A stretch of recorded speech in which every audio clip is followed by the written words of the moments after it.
So yan, pupunta na naman sa work ang inyong sangre.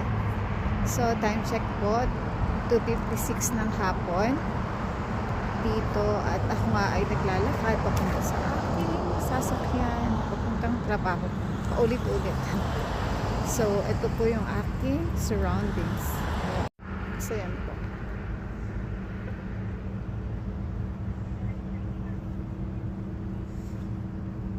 So ito yung tinaanan ko rin kahapon.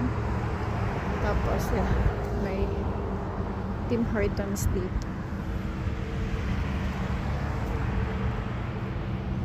So yan, titingnan po ay matingkad ng araw pero malamig pa rin